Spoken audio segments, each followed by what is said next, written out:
Preden sem prišla sem, nisem vedela sploh kaj pričakovati, upala sem mogoče na kakšno finale.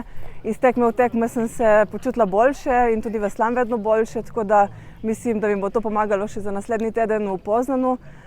Medalje sigurno nisem pričakovala, še posebej, ker sem šla res tako brez stresa, brez nekakšnih pričakovanj na to tekmo.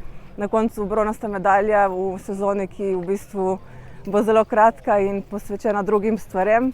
Predvsem na izboljšavi sebe kot tekmovalke, tako da bom lahko v naslednji sezoni še boljša. Je res odličen rezultat in sem ponosna nase, da mi je lahko to uspelo danes.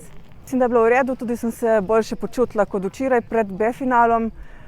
Čoln mi je dobro tekel in tudi od štarta sem štartala in veslala do cilja, kolikor sem hitro lahko in na koncu je bilo to dovolj za to odlično tretje mesto.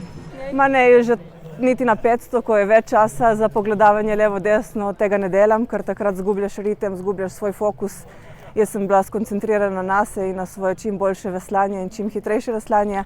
In videla sem, da je tam zraven. Mislila sem si, da bo pol to dovolj tudi za vrhunski rezultat, glede na to, da igre zelo dobro na teh tekmah in sem super srečna.